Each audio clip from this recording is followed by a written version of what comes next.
Gentlemen, we're looking very good tonight. I think three strapping young gentlemen. There we go. They They can't can't deport deport us us all. all. Well, they can try, man. They can try. Maybe it won't be deportation. It'll be more like keep you in here. Just make you do the shit work. You Make need you do worker. the You need a worker class. You always need a be a worker working class. class. Who was the Democrat thing? It was like, well, who will clean the toilets? Like, well, thank you. That's a Yeah, fantastic. Like, exactly.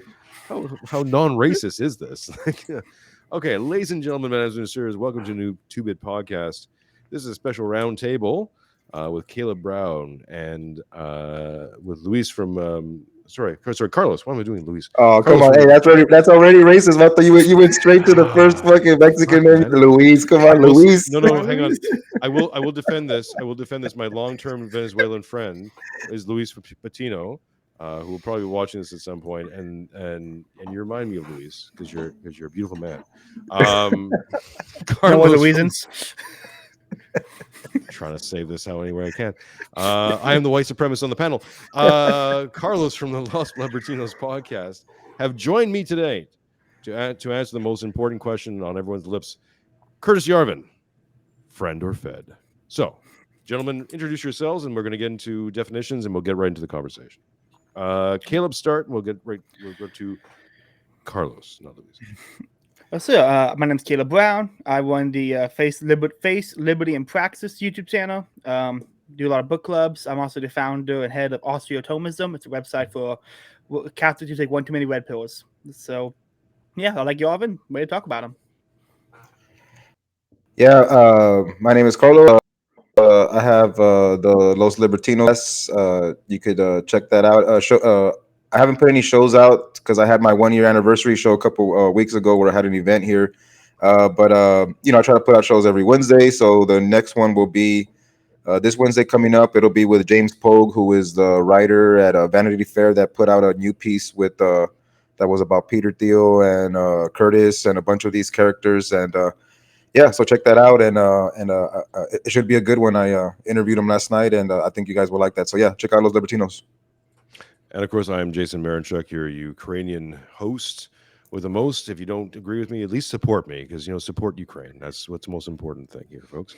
So we're here to talk about Curtis Yarvin, friend or fed. I wanted to define some terms here. Now, I'm going to kind of steal Matt Erickson's idea about feds, saying that you don't have to be on the payroll of the Fed to be a Fed, meaning that you can be doing the work of a federal agent or a government agent or regime agent of the regime without really necessarily being on the payroll.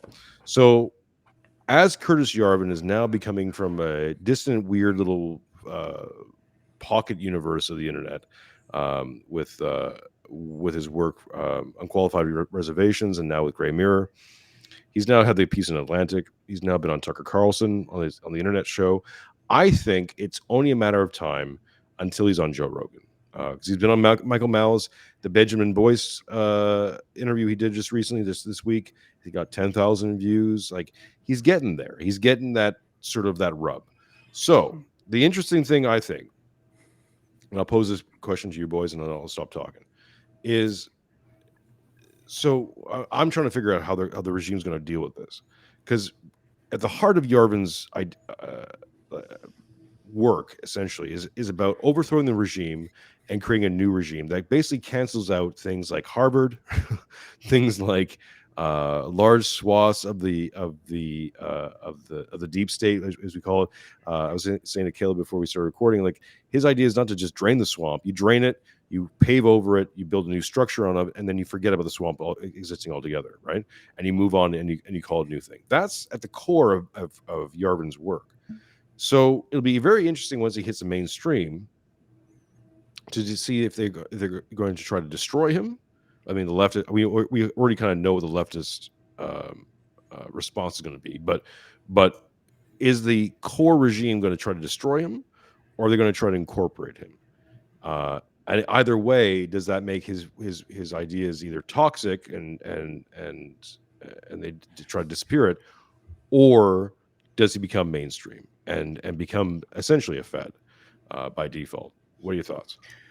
Well, I think that's maybe is the question of what is mainstream nowadays, because there's what used to be mainstream was obviously anything that was pushed by the regime in the radio news, CNN, that kind of stuff. I don't think that's mainstream anymore. So if he becomes mainstream in the new mainstream, not the legacy mainstream, is that something that is going to be mainstreaming reactionary type ideas, or is that going to be too? Is the mainstream still too controlled by the regime to so they can try to control it? That's my kind of take on this. Like, I don't know if the mainstream of today is actually still regime controlled or still has so much regime influence. And so I know because Joe Rogan's mainstream, but he's very very I can't say the word, opposed to like the current regime. And so I don't know if it becomes mainstream, is that going to be equivalent to say what Fox News mainstream was 10 years ago? I don't. That's my kind of issue on this one. Carlos. Yeah. So to kind of like lean into what Caleb said was that what is mainstream, and yeah, you know what I don't know if when you guys saw, did you guys ever see the Curtis Yarvin Tucker Carlson interview that they had together? So when I saw that, uh, it was kind of like you saw two pace setters meeting each other, right? So one is mainstream and then one is underground. And I've always kind of looked at Curtis kind of like, I don't know if you guys ever, I mean, I played in a band in high school and shit like that, and after high school, and I could always fuck with both worlds, right? I always like the mainstream and hung out with those people in high school, and then I can go hang out with the people that were listening to the hardcore underground whatever music. So to me, it's like the same music. It's just Curtis has packaged it in a new way that sounds underground, right? So the feds or the bureaucratic class, they've seen this happen over and over and over again. There's always new ways of how this they get attacked all the time, but they're not going to go anywhere. So as a if you were in that type of mentality as a Fed, I would think that they'd want to embrace some of his messaging, because even though you said that he wants to like destroy the Harvard class and all that, I don't think he wants to destroy it because he comes from that. I think he might have even said that he wants to set them free, and instead of being part of the cathedral class, and where even though they're not intertwined and they have a top down like do this do that, we all know that they're structured in a way that they just have an understanding of how things should go. He just wants them to be free. So if they're smart, they would embrace some of his messagings to say, yeah, we don't mind getting retired, right? He has this idea called rage, which is a retire all government employees. And you know if I was a federal a Fed guy, and I was maybe like, I wouldn't mind getting retired and then going and doing my own shit. Like, go, you already have one stream of income from the being retired. Hey, I also want to go do something else. So strategically, they should embrace them, because they're still going to get paid. Nobody's saying, he's not coming out and saying, fire all federal employees. He's saying retire. So, I don't know what they will do, but I would think that they don't lose. So when you don't lose, you just have more options to play it differently. So that's kind of my take. That's actually one of my problems with. Oh, go ahead. No, sorry. I think that's the strength of Yarvin's argument has always been this. He's playing on multiple streams. I think with Unqualified Reservation, his early work, it was very much more blatant and a bit more piss taking, because he's playing out some ideas. As you've seen in Gray Mirror, he's become much more structured, and I think that's a lot to do with his involvement with Thiel, because he's basically buddying up with Thiel quite a bit, and Thiel to me is a very interesting character. Now that I've got into Girardian medic theory quite heavily, he's Thiel is there's a great book called Wanting. What is that? I don't know what that is. That theory. What is? So René Girard was a French anthropologist who was professor. I think it was at Brown. I might be wrong on that. Okay. But he came up with this theory of memetics and sort of mimetic desire. So okay. There's multiple facets to this, but to do a really quick one is he believes that all desires are external. So we generate our needs from internal needs, but our wants are always generated from outside of us. We don't know what to want, right? And you see this early on with children. So children will begin to mimetically model themselves after their parents or after any authority. So as you tell them what you want, a clear example is this, right? And we've all done this as parents. You'll see kids who, if you go to a drawer to get plates, or you give your attention to something, your kid will you'll see you're giving you that attention to that thing, and then they'll want that thing, right? They don't know why they want it. They don't know what's in that drawer or what's in that cupboard, but they just want it because you go there, right? Like, obviously it's got something that's valuable or interesting, or else you wouldn't be doing it. So his whole theory is that because these desires are external, we look for models, and whoever can be a model for that desire can move millions, because we all fall in line with that desire. Now, you can have a diversity of desires, and that's actually probably the more optimal thing, which is what the free market basically did, is allowed for a multitude of desires all at the same time. So you have, let's say about cars, right? You can have a bunch of luxury cars, but they're all luxury cars, like a Ferrari and a Lamborghini. You can have the debate of which one's better or not, but they're both luxury cars. So people can buy more stuff, right? They can disperse their desires across a greater field. When those desires become centralized and become then there might become a scarcity. Then you have desire competition. Then you have things. So like, let's say we'll talk about power, because we'll bring it back to what I think Jarvin's greatest contribution to this discussion going on right now is power. No one talked about, in terms of post-libertarians or anyone, no one was talking about power the way that they're talking about it now, pre-Jarvin. Jarvin brought into a conversation about power and how to look at power, and how to look at your relationship with power in a completely new way. And it's new in terms of it had been going on since the 19th century with Carlyle and the rest of it, but it hadn't been happening in the 20th century that much.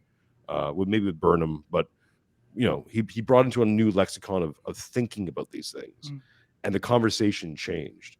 And I think that it's actually changed the desires of people for power, and it's changing our relationship to that. And in a sense, as much as Elon Musk has become a model for truth in some ways, and people are modeling themselves towards that truth because he's tapping into the desire for truth. I think Jarvin's tapping into that desire for power, and to have a relationship and have an honest relationship with power, rather than this made up bullshit thing that we've all inherited. Does that make sense? Yeah, dude. I mean, sorry, that was no. I just take it in a little slower because I have to take it in. Yeah, man. So when you say bullshit relationship with power, and he's making it more real, is that like that? Are you trying to say like our as a society, how we think that democratically we have any power by voting? So therefore, he's like, you know what? Don't worry about voting. Just have a monarch, have a king, and then just worry about your own shit, kind of thing. Because or is that kind of what you're saying? Like that he's bringing that into the mix, or essentially, is that kind of what you're saying? Essentially, because I think what people are speaking out about, and I think this is what's hitting the bricks right now, is that they keep going out and protesting and burning down things and whatever that, and then so imagine if you're on the left, right? Imagine you're a relatively nominal Democratic voter, right? And you get sucked into agreeing with Antifa, and I remember friends of mine in the United States, who are basically defending Antifa, going, well, but I'm an anti-fascist too, right? It's like because that's the level they're dealing with this stuff, even while cities are burning down, and they do all that stuff, and the result is to get Joe Biden. Like, you burnt down cities, you squandered your time and energy and principles, and all you got was Joe Biden. Like, how is that making sense to you? Like, how is that a relationship to power, that you think that your vote and on all the things you did and supported, or maybe you didn't do, but you supported them, ultimately led to a crumbling, decrepit form of democracy, and in terms of a leader that's like Joe Biden. Like, from Trump to Joe Biden is insanity, right? Like, and I don't think psychologically people can deal with that. So I think the stage is set for a new relationship to power and a new relationship to understanding. I think I think what we could say is the best government, the best life for people, for it would be like 99% of people to be unaware of politics whatsoever. Like they would just be completely unaware of it. It would just be working, It's like that meme. and It's there's a meme and it was like it was like democracy. It was like my president's better. No, my president's better. Monarchy. The king's retarded. Yeah, I know. It was just that's that's the goal. Was maybe not the KO. Yeah. So exactly. so what I think that Curtis is doing, which is good, and sometimes, like I was saying, that like the underground music sometimes just needs to come up so you can, it inside when you hear it. You're like, man, that sounds pretty good. So what I think that he's doing, which is something that I've been doing now as I talk to my friends and family and all that, is just normalizing the idea and the conversation of hierarchy through like the monarchs, right? So yeah, the idea that most successful or any type of company or anything that's worth a shit is usually framed up in a hierarchy way and a monarch kind of style. That was not part of the normal conversation. So just to have that type of conversation with anybody, most people, and again, like I say, when you hear that jam, you're like, oh yeah, that sounds good. Most people will not say no to that, whether from whatever side of you're on the political spectrum. So once most people are nodding their head and like, okay, yeah, yeah, then you can scale that up or down to individual realms of your own home, or scale that up to government, and that's why when I heard, so before I got into Ron Paul, I was like into like sovereign citizen stuff, right? Like I would look up all this stuff on like Magna Carta and like all that kind of shit like that. And then obviously I didn't do anything with it, but I understood the idea of like common law and shit like that. Okay, well, so that to me is like the same jam. It's about like being like your own individual sovereign and shit like that. But you can scale that up, right? So he just put those things together, so it was good to me. It just came natural that I can talk to anybody about it. Just came natural to me because even though nobody had ever put it in words the way that he has. Or at least for me, but I think it's for everybody. We always could see these hierarchies in society and everything. We just never really thought about it in that way, or at least I never did. I just thought shit just was the way it was. But yeah, of course, my father, we had a small business. Of course, he was the head of the business.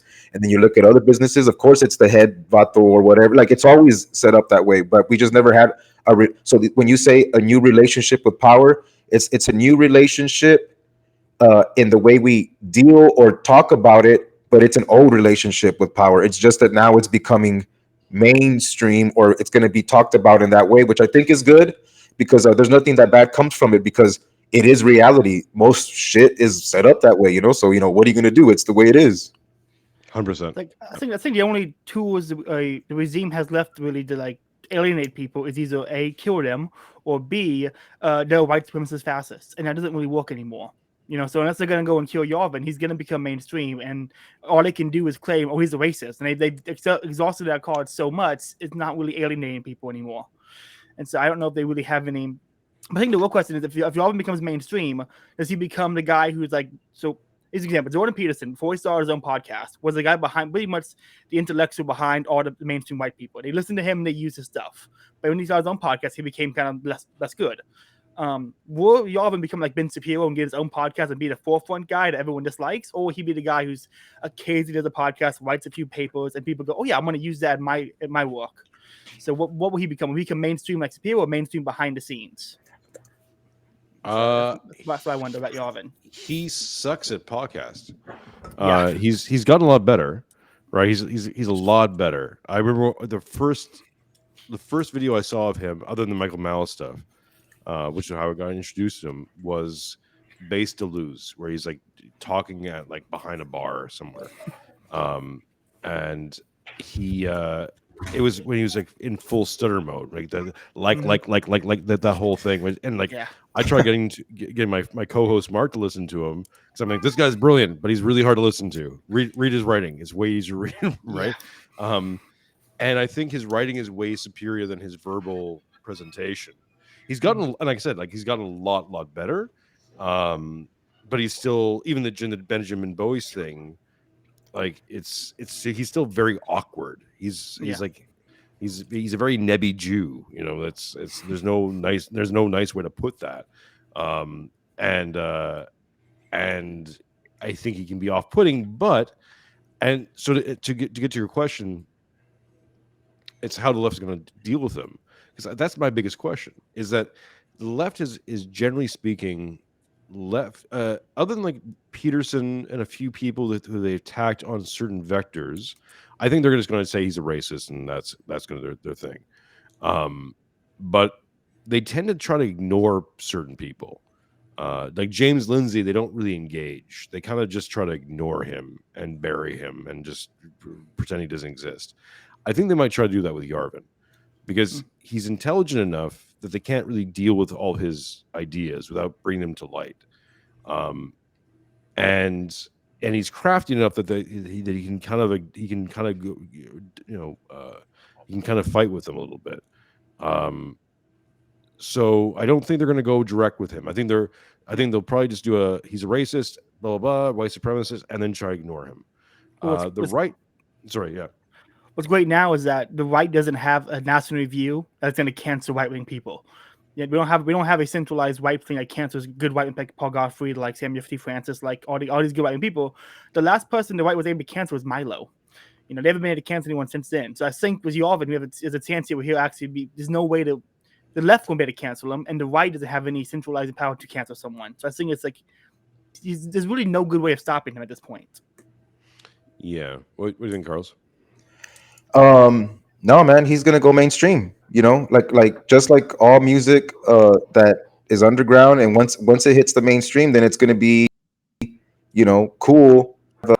A shirt with Curtis' face on your, you know, to you know, who's that? Oh, you never heard of this, Vato? Oh, this guy believes in monarchy.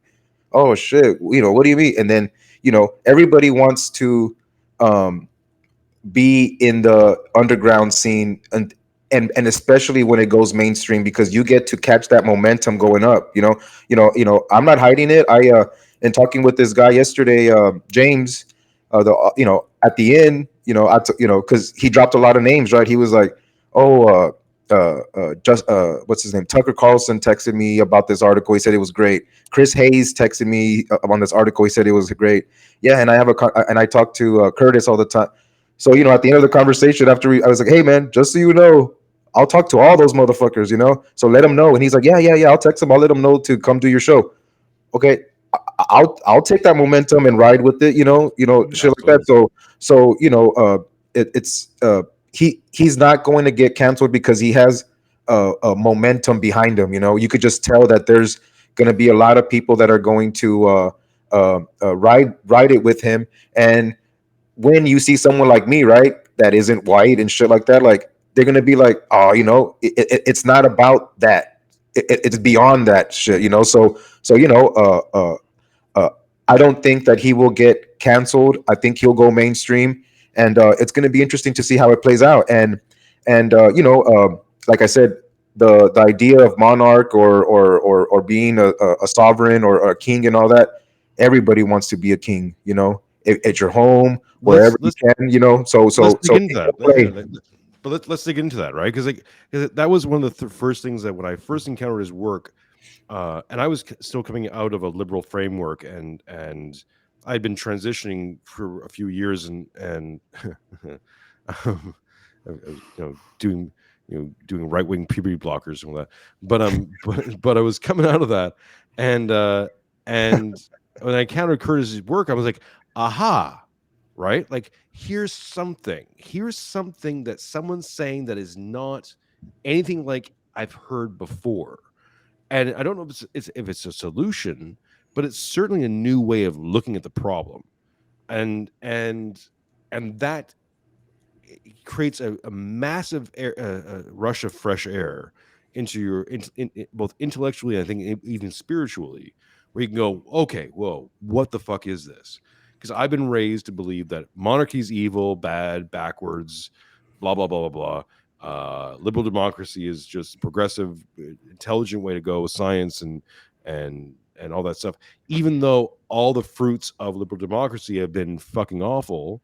I mean, not all of them, but we can talk about the whole 20th century in terms of world wars and stuff like that. That's all liberal democracy. That wasn't monarchy. Um, and we can start then looking at going, okay, but there are structures here that make sense to me both as a man, as a father, as a husband, as someone who's in the society who, and it's not because I want to have sovereignty over women or everyone else. I remember being accused of that one time. I was like, what are you talking about? No, I just don't want, I don't just want to this be a massive bag of lies. Like, why are we lying about structures? Why are we lying about wanting a weak person to lead us? Why do we want Joe Biden, who's obviously has lost his mind, and is a crumbling old man? Why do we want all these old people who are incompetent, or even young people who are incompetent, like Justin Trudeau, uh, to keep doing this shit? Like, there's no leadership here. It's bad management. It's like it's like having your country led by a bad day manager at Arby's. Like, it's horrible, and we all know that, and we all sense that. So when you get in touch with Yarvin a little bit, and he goes, "Here's a new idea, right? Monarchy," and you're like, "Well, I'm listening." Like, Yeah. it awakens something in you. There's a feeling to that. There's a tactile yes to that, which I think is, we're talking about desires and going back to Jord a little bit. That's the thing, right? If you hearken onto a desire and you can model that desire in some way, people start to move, and they will start to mimic everything that you think, or everything you do, because we don't know what to want. But it's like, well, why not a monarch, right? Uh, and that's an interesting thing. That'll be a very interesting thing for the mainstream to try to digest. Yeah. I think what's go Yeah. ahead. Go ahead. Oh, man, sorry, my bad. Yeah.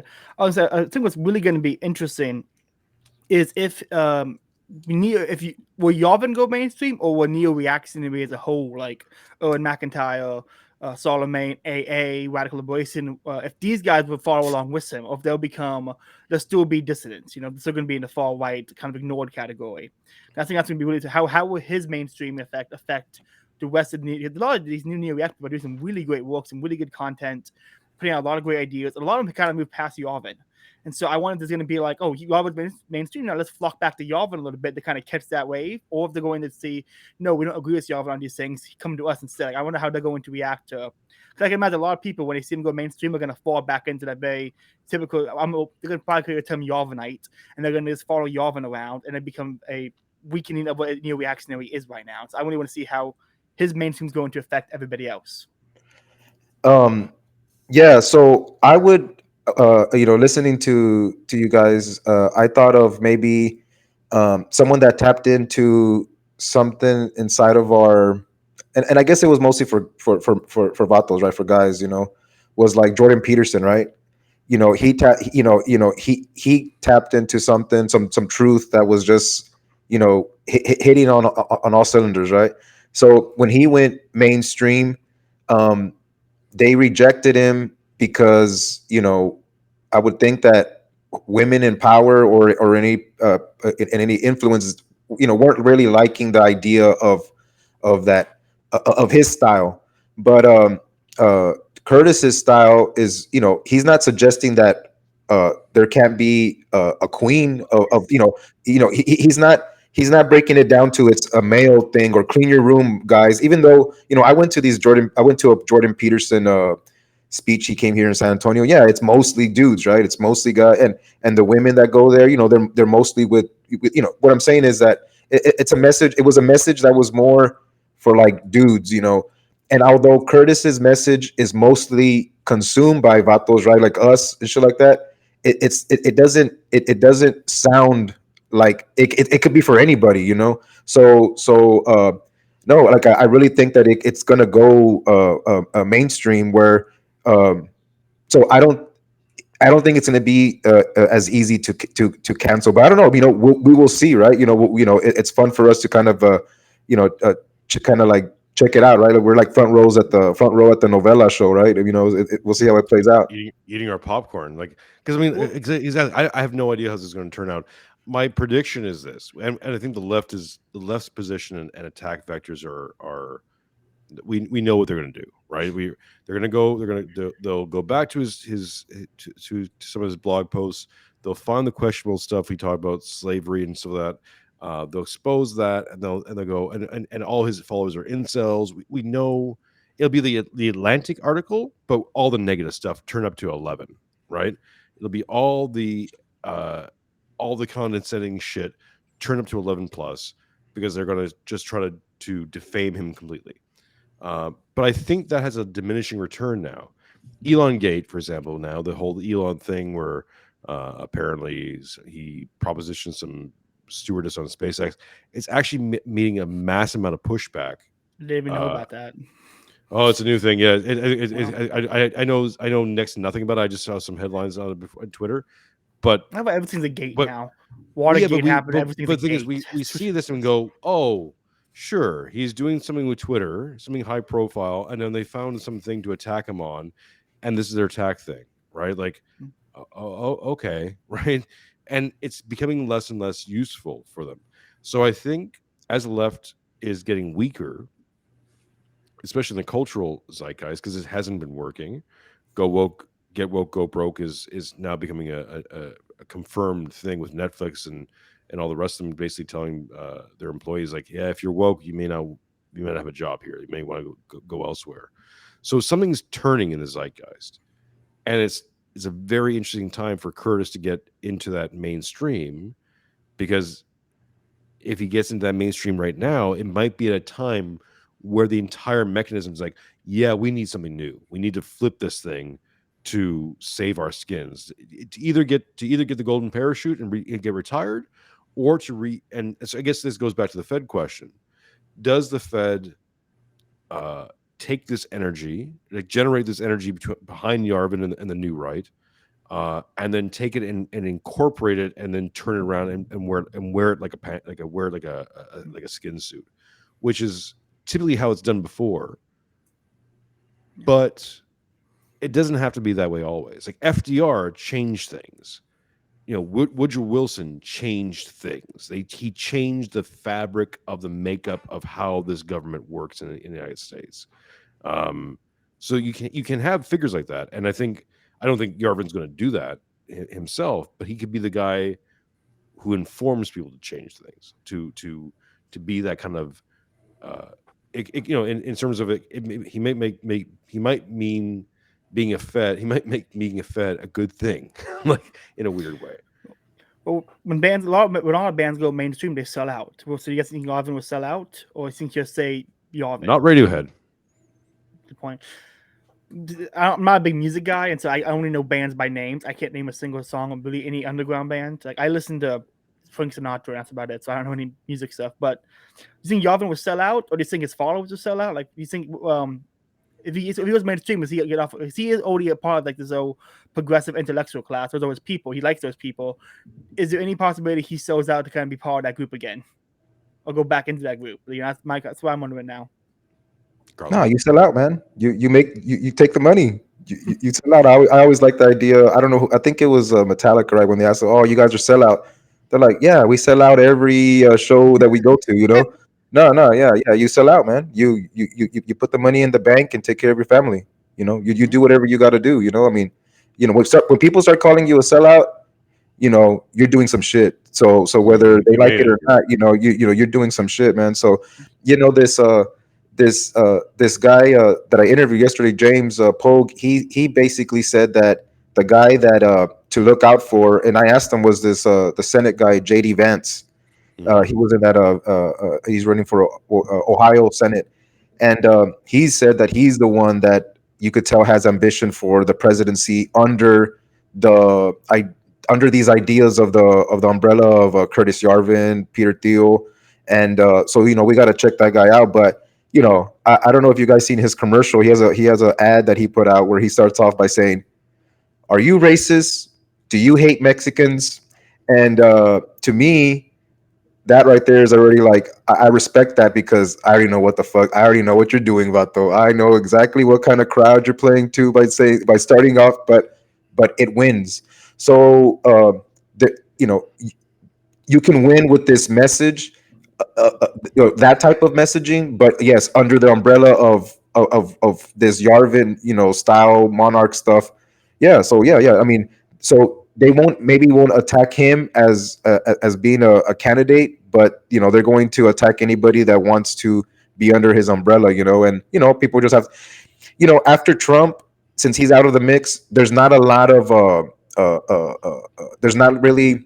Well, I guess there always is always someone that's painted as the bad guy, right? It's always like, let's just say right now it's Tucker or anybody, but it's always good to bring new people into the wrestling match, right? What do they call it? Kayfabe, right? It's always good to bring in new people into the mix because it just creates new ways for people to click, right? To fearmonger, to get traction and action to the journalists' websites and all that. So it's all part of the game. It's just that this one, I feel this messaging of the monarch idea just has a different feel to it because people can't really attack it because even if you're a lefty, like whatever, I mean, whatever, you live in a monarch style structure, so you can't really say or attack it like you would other types of systems. So it's going to be interesting. Well, here's the underlying desire that's happening here too. Is that the underlying desire that is bipartisan is that we are not happy with this current system. No one's happy with the current system. Period. Right. And it's shown between. I mean, you can't say the left is happy with Roe versus Wade being overturned. Like we're all unhappy for different reasons, but we're all unhappy. And so to have someone to start to bring out a desire for a regime change in the West, we'll start centralized in America for this conversation, but it's certainly the West in general, because if it happens in America, it might happen everywhere else, and that's what I'm so very, very interested about. Because we might be on the precipice of something massively changing. Now, that may not work out for you, me, or the other, and for our families. Who knows how that shakes out? I'm trying to divorce myself from expectations of results, like how it might. So I'll put this question. This is more of an open question. It's like I'm trying to get my head around the idea that even if something disenfranchises me, but enfranchises my children or future generations, that still might be a good thing, even though it may not be good for me, right? Something that I may be uncomfortable with or not want to live in, or may exclude me from society, might still be good for my kids in 20, 30, 50 years or whatever have you. Mm-hmm. And that's what I need to be focused on. It doesn't have to be about what I want. It's what I think is best. And what might be best may not be best for me. So it's a weird place to it's a weird headspace to put yourself in. Because obviously you're always motivated by your own self-desires and your own, desire to have the things you want to have. But the things that you want to have might be screwing up the future for your children. So you try to balance those things out. I think that's the whole monarchy thing, which will be interesting to see how people get their heads around it, because monarchy obviously won't work into a left-wing paradigm, but it might save the future of humanity. So it's like, what are you on board for? Do you want to win, or do you want to win? You know what's funny, man? When I explained this stuff to my wife, right, and mostly in the last probably year and a half, when I kind of say like, I've kind of transitioned away from trying to get into the daily roundup of political stuff. I've been it's just now with the podcast that I have, I've just turned down the daily. I used to get into like federal budgets and foreign policy, like all this, everything that was going on.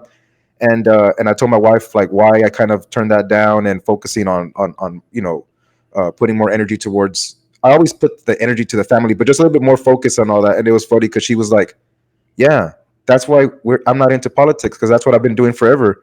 So it's funny, like maybe our women have actually been the monarchs of our homes without us even knowing. Like they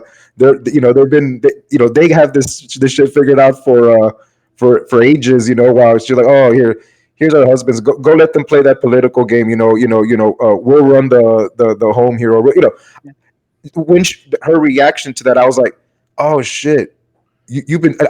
In my head, I was like, oh shit, you got this shit already figured out. I just figured this out like in the last year and a half, and you already knew about this stuff, but it was internal into her, So I don't know. I don't know why I brought that up, but it was just interesting that No, it's I'm pertinent. hearing that her self talk. They already have that shit figured out. It's funny. It reminds me of this quote from Sir Robert Filmer, that the first kings were the patriarch of the family, which also makes the first queens what's the word I'm looking for? What's the matriarch of the family? It was for the first mom. So it's very pertinent. It makes sense. Well, you need both, right? And I think this is what's coming through the tradcons and neocons. These are the tradcon movements, which is something that Yarvin doesn't address. This is where we're moving. I think we're moving past Yarvin in the last few years.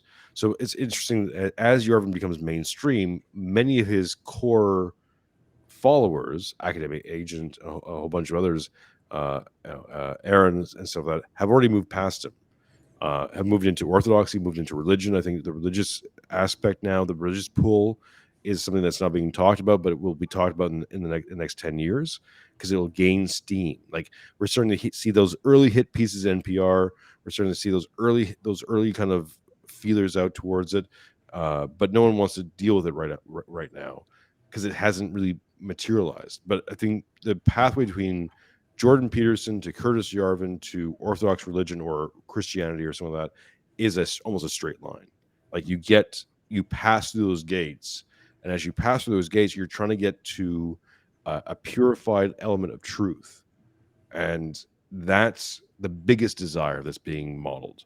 The biggest desire right now in the world is, give me the truth. I want to know what the fuck is going on, and I don't sugarcoat it.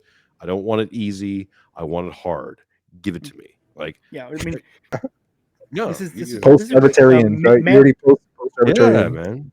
Well, I mean, this is it. orthodoxy, right? Why the fuck would any rational human being, myself included, choose orthodoxy?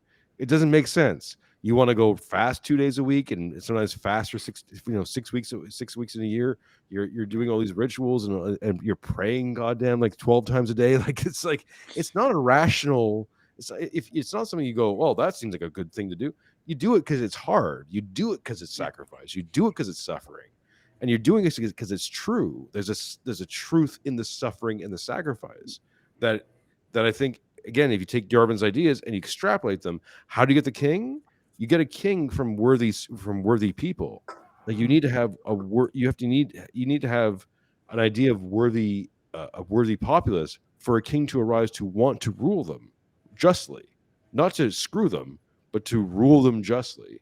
It requires a good people, and I think that's the return. That's how we're getting this sort of weird horseshoe, is that we need to encourage human decency on the ground up, to encourage a king to arise. Otherwise, we're just going to get more of what we have. You know?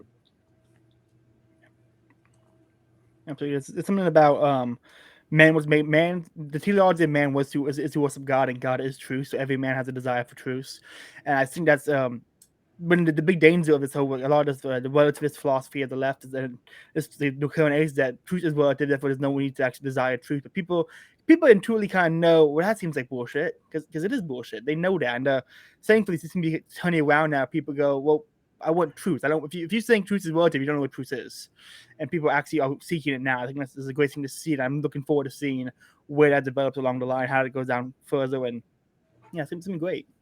Yeah, I in my this 1 year anniversary episode, I had Bug Johnson and Matt Erickson here at my home, and I asked them about the Orthodox path that they've taken, and yeah, it was interesting. I kind of said that that it was like a form of time dilation, where that orthodoxy or Christianity is a way that when you're in that realm, time has slowed down while the rest of the world just keeps going. But in that inside of that realm, time just goes a little slower. And I kind of made the joke that I'm not very religious. I say that my wife prays so good that I don't have to.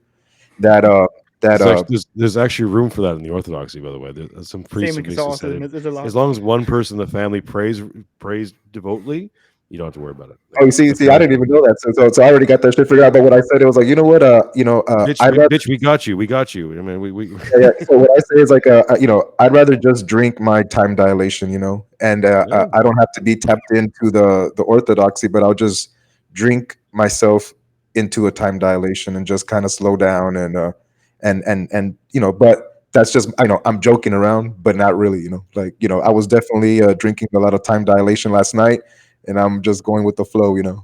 Brother, I realized about 2 years ago when I had my spiritual calling, essentially. It was a very rude awakening. But I realized at that time, I was like, I would rather be a piss poor Orthodox Christian than a good atheist. I think that even being a bad Orthodox practitioner is still better than being the best atheist on the planet. And not even talking um, spiritually, just like mentally. Like you can try to bear fruits, and you can basically tell your children. Like I kept trying to, I hit a wall of trying to think of how to explain to my child how to develop moral systems and principles, and why would you stick through this? Don't lie, except that the whole world lies. So obviously lying is good. Like, why wouldn't you lie if the whole world lies? You have uh everything in your world is informing you to lie. Why wouldn't you lie? What's the system that says that? What's the holding principle to that? And I didn't have an answer to that. Like you don't find that in secularism. You don't have those. I think that, and again, to say that this is the fall off part for Yarvin, and where I think people have gone farther, is that Yarvin's desire for a right wing structure, but a left wing libertine social existence can't exist. You can't have the two things. Yeah. I don't think it's historically backed up.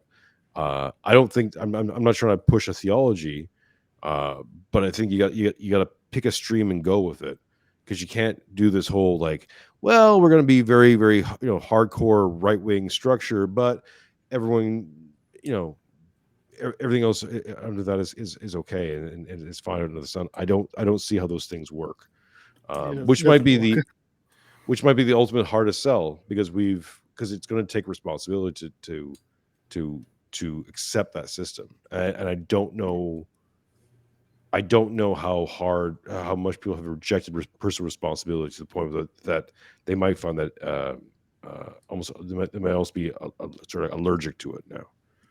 There was something weird I would say like about people rejecting responsibility. I have a friend who was very like he didn't want kids, he didn't want family, he didn't want any of that. He got a girlfriend, proposed to her, got a house, and now he's all talking about how he wants to have kids. There's something about like once you get like it's like a drug almost. So once you get your first taste of actual responsibility, you immediately want all of the other stuff that follows with it.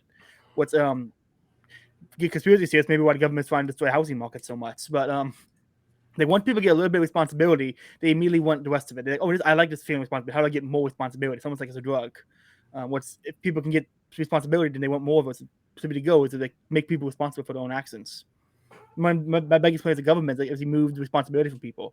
It's like why give the area, the state would take care of it. Why do this? The government would do this. Why care about this matter? The government takes care of that. The government as he move people is carrying responsibility, and it's kind of and the culture does the same. It's really disgusting.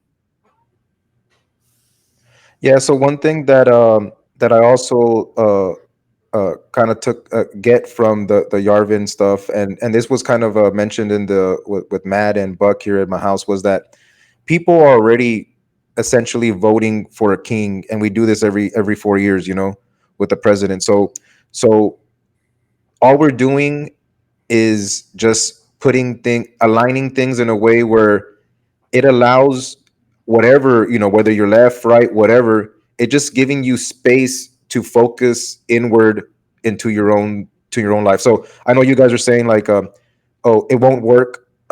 Yeah, I mean, I don't know. Who knows? You know, if it will work, if you can have a right hierarchy structure, but let everybody do their own thing. I tend to fall under that type of vibe, like I'm too focused on my family to worry about somebody else's lifestyle or whatever they got going on. But it's the space. I think you had said, Jay, like there's a space where you can play in. Well, when people accept the idea of like having somebody run the country like a CEO or like a business, or in that fashion, you're going to basically have more space to play in. And the playing part is what's most attractive because everybody likes to play. Now, when I say play, I mean really like a kid mentality, but with responsibility. Like, hey, what do you mean? I don't have to really care about who the king, like all that 4-year bullshit and this cycle about. But there's already a person that's handling shit. Okay, cool. We get to focus on this. So I think that there's a lot of good that's gonna come from this, but again, right, we go back to like we shall see, and yeah, like yeah, we'll see if Top Lobster starts making some Yarvin shirts, right? I mean, you could already see that already coming to you know what I'm saying? I'd be surprised if they're not in his store anyways. Okay, guys, we have 10 minutes left, basically. Let's wrap this up. Any final thoughts on Curtis Yarvin, friend or fed? Let's get our thoughts.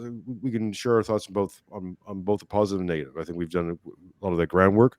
But final thoughts on Curtis Yarvin, friend or fed? I think it's a friend. It'd be very weird to me to see. I don't think it's possible. I think it'd be very weird to see him kind of. I think his ideology is bigger than him at this point. That's actually one of my favorite things about the new reaction. So that everything he did became bigger than him, which is a big problem with a lot of ideologies that wrap into one person. Because his ideology is bigger than he is. I think even if he became a Fed or he went down, the ideology and things he pushes would still impact more than he will. And so I think there's very few ways it can be where he destroys all his work or destroys the effects he's had. I don't think it can be done, honestly. So I think he's a friend over Fed. But if he became a Fed, wouldn't be the end of the world.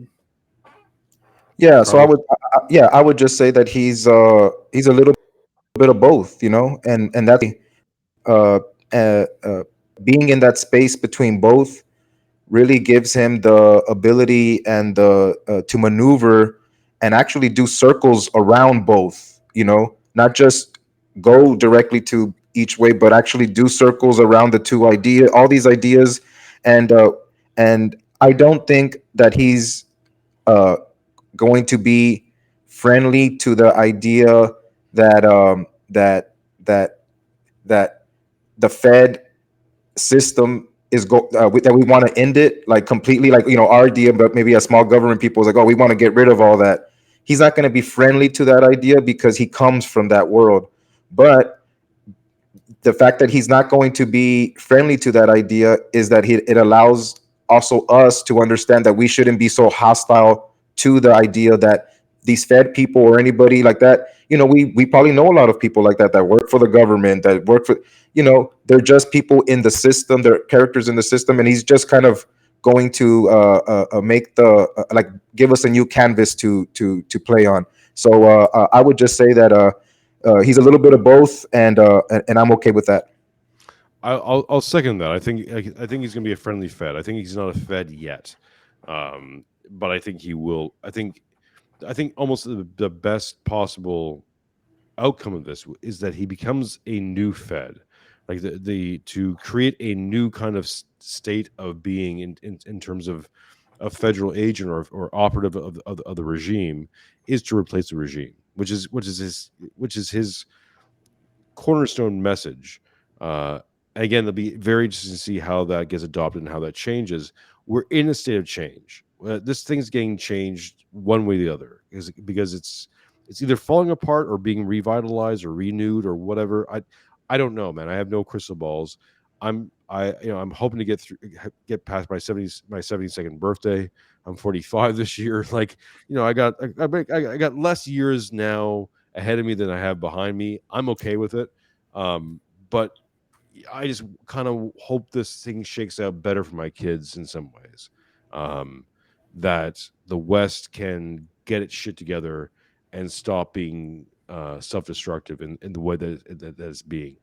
If that's a monarch, if that's a new centralized power, even if that's a new right wing thing, uh, I'm open to solutions that do not include uh, you know neo feudalism or complete destruction of humanity. Like I want that to be avoided.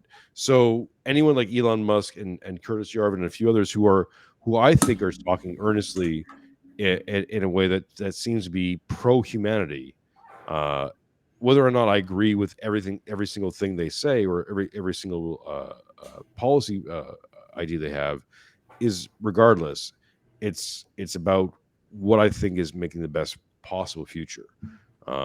And I think Yarvin's part of that conversation. I think Yarvin and Thiel and Elon Musk and maybe a new counterculture, counterclass culture that's going to come out and might revitalize this conversation in a positive way is happening, and that's something to look forward to. Okay. Final thoughts? Anything you want to show, guys? Tell me what your channel is. Caleb, tell me where can we find you?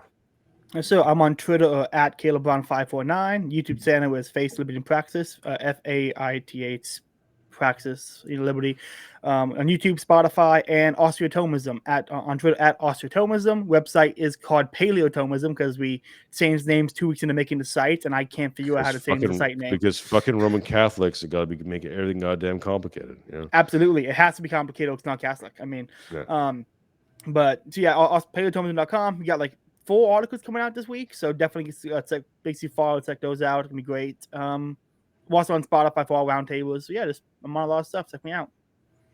Yeah, and on my end, just go to YouTube, subscribe to my channel, Los Libertinos. I got a cool episode coming out this Wednesday with James Pogue, that writer from Vanity Fair, and then after that, I have a week after that, I'll have my 1 year anniversary show that I did with Buck Johnson, Matt Erickson, Kyle Anslone, and Andrew from Popular Liberty, and it was a good episode. So yeah, these next 2 episodes that are coming out, check them out, subscribe. Fire.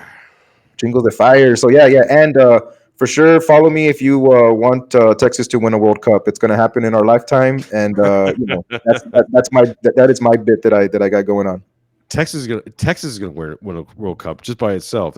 You're basically a Yarvinite just because you're hoping for patchwork, so Texas can like split off to be its own country, and then win like the Cup of America or something like that, right?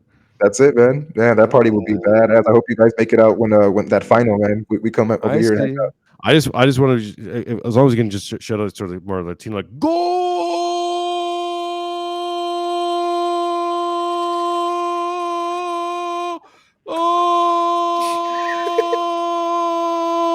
Oh, yeah, I know you. Oh man, you had that in you, man. Luis taught you good, man. Luis taught me good, man. That's why this is why I didn't recognize you for a second. Gentlemen, thank you very much. Thank you so much for coming out here. It's always a pleasure. It's always an honor. I hope we've clarified or muddied the waters more. And thank you, folks. Thank you for watching. God bless, and we'll talk again soon.